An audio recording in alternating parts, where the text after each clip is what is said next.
Hi అండి, welcome back to our channel. ఈ రోజు మనం మటన్ కర్రీ ఎలా చేయాలో చూద్దాం. మేమైతే ఇంట్లో రెగ్యులర్ గా ఇలానే చేసుకుంటాం. టేస్ట్ అయితే ఎప్పుడు ఒకేలా వస్తుంది, అలాగే చాలా బాగుంటుంది కూడా. మీరు మటన్ కర్రీ ఇలా చేసుకుంటే కనుక రైస్ లోకి, అలాగే చపాతీలోకి, అలాగే పూరీలోకి, గారెలు అవి వేసుకుంటే దానిలో కూడా చాలా బాగుంటుందండి. మీరు ఎప్పుడు చేసే విధంగా కాకుండా ఈసారి ఇలా ట్రై చేయండి. అన్నిట్లోకి పర్ఫెక్ట్ జోడీ అయితే అవుతుంది. మటన్ కర్రీ చేసుకోవటానికైతే నేనైతే హాఫ్ కేజీ మటన్ అయితే తెప్పించాను. దాన్నైతే హాఫ్ అన్ అవర్ ముందు వాటర్లో ఉప్పు వేసి మటన్ని ఉంచి హాఫ్ అన్ అవర్ వరకు అలా ఉంచుకోండి. అలా ఉప్పు వేసిన వాటర్లో మటన్ ఉంచడం వల్ల మటన్ ఉడికిన తర్వాత ముక్క అనేది చాలా జ్యూసీగా ఉంటుంది. ఇప్పుడు మటన్ ముక్కల్ని మ్యాగ్నేట్ చేసుకోవటం కోసం కారం, అలాగే హాఫ్ చెక్క లెమన్, ఉప్పు, అలాగే ధనియా పౌడర్, జీరా పౌడర్, అలాగే గరం మసాలాను కూడా వేసుకుని మంచిగా ముక్కకు పట్టేంత వరకు కలుపుకోండి. ఇలా మసాలా మొత్తం పట్టించిన ముక్కలను ఒక హాఫ్ అన్ అవర్ పాటు పక్కన పెట్టుకోండి. సాల్ట్ వేసుకుని ఒక హాఫ్ అన్ అవర్ ఉంచుకున్నాం కదా, అలాగే మ్యాగ్నేట్ చేసి ఒక హాఫ్ అన్ అవర్ ఉంచుతాం కదా, మొత్తం 1 అవర్ అవుతుంది. ఇలా ఉంచటం వల్ల ముక్క అనేది చాలా సాఫ్ట్ గా ఉంటుంది, అలాగే తినేటప్పుడు చాలా జ్యూసీగా కూడా ఉంటుంది. ఒకవేళ మీరు ఎప్పుడు మటన్ కర్రీ గనుక ఇలా ట్రై చేయకపోతే ఈసారి ఇలా ట్రై చేయండి. మీరు ఎప్పుడు ఇంకే ప్రాసెస్ చేయకుండా ఇదే ప్రాసెస్ చేసుకుంటారు, అంత బాగుంటుంది.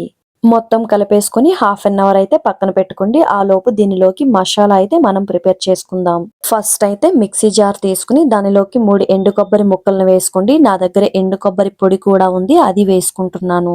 తరువాత 2 దాల్చిన చెక్కలు, అలాగే ఒక అనాస పువ్వును కూడా వేసుకోండి. అలాగే ఒక యాలిక, 3 లవంగాలను కూడా వేసుకోండి. తరువాత బిర్యానీ ఆకు వేసుకోండి. బిర్యానీ ఆకు అనేది చిన్నది వేసుకోండి, అది ఎక్కువగా వేసుకుంటే చేదొస్తుంది. తరువాత 5 మిరియాలను వేసుకోండి. 1 స్పూన్ జీరా, అలాగే 2 స్పూన్ల నువ్వులను కూడా వేసుకోండి. ఒక హాఫ్ స్పూన్ గసగసాలను వేసుకోండి. జీడిపప్పు ఉంటే జీడిపప్పు వేసుకోండి, లేదంటే జీడి నూకున్నా కూడా వేసుకోండి. అలాగే 2 ఎండుమిర్చిని వేసుకుని ఫస్ట్ ఇలా బరకగా గ్రైండ్ చేసుకోండి. ఇలా బరకగా గ్రైండ్ చేసుకున్న తర్వాత దానిలోకి కొంచెం వాటర్ ని యాడ్ చేసుకుని స్మూత్ గా గ్రైండ్ చేసుకోండి. ఇలా స్మూత్ గా అయితే గ్రైండ్ చేసుకోండి. ఈ మసాలాను మనం మటన్ లో యాడ్ చేసుకోవటం వల్ల గ్రేవీ మంచిగా వస్తుంది, అలాగే ఫ్లేవర్ కూడా చాలా బాగుంటుంది. మటన్ చేసుకోవడానికి ప్రెషర్ కుక్కర్ అయితే తీసుకోండి. దాని వల్ల విజిల్ పెట్టుకోవడానికి బాగుంటుంది. అలాగే దానిలో ఆయిల్ వేసుకుని ఆయిల్ బాగా హీట్ అయిన తర్వాత జీరా, అలాగే పచ్చిమిర్చి, ఆనియన్స్ వేసుకుని మంచిగా ఫ్రై చేసుకోండి.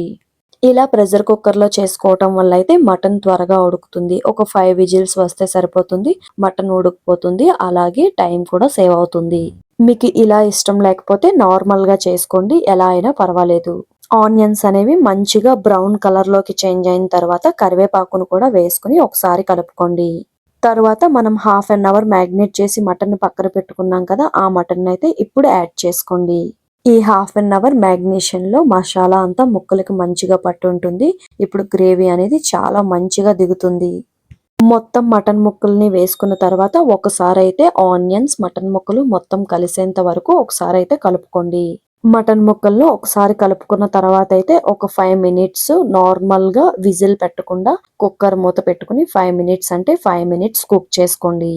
మటన్ ముక్కల్లో లైట్ గా వాటర్ ఇంకి మటన్ ముక్కలు లైట్ గా కుక్ అయిన తర్వాత 2 టమాటోలను అయితే ఇలా తిన్నగా కట్ చేసుకుని వేసుకోండి. టమాటోలను వేసుకున్న తర్వాత మళ్ళీ ఒకసారి కలుపుకుని ఈ టమాటోలు మగ్గేంత వరకు ఇంకొక 5 మినిట్స్ కుక్కర్ మూత పెట్టుకుని కుక్ చేసుకోండి. తరువాత అయితే మనం ఆడుకున్నాం కదా, ఈ పేస్ట్ నైతే ఇప్పుడైతే యాడ్ చేసుకుని మొత్తం పేస్ట్ మొత్తం కలిసేంత వరకు కలుపుకోండి. ఇప్పుడు మనం వేసుకున్నాం కదా, ఆ పేస్ట్ అంతా పచ్చివాసన పోయేంత వరకు ఒకసారి మళ్ళీ కుక్ చేసుకోండి. పేస్ట్ అంతా పచ్చివాసన పోయి మంచిగా మటన్ కుక్ అవుతుంది అన్న టైంలో ఒక గుప్పెడు కొత్తిమీరని అయితే కట్ చేసుకుని దానిలోని వేసుకోండి. తర్వాత మళ్ళీ ఒకసారి కలుపుకొని దానిలోన ఉన్న ఆయిల్ పైకి తేలేంత వరకు విజిల్ పెట్టకుండా కుక్ చేసుకోండి.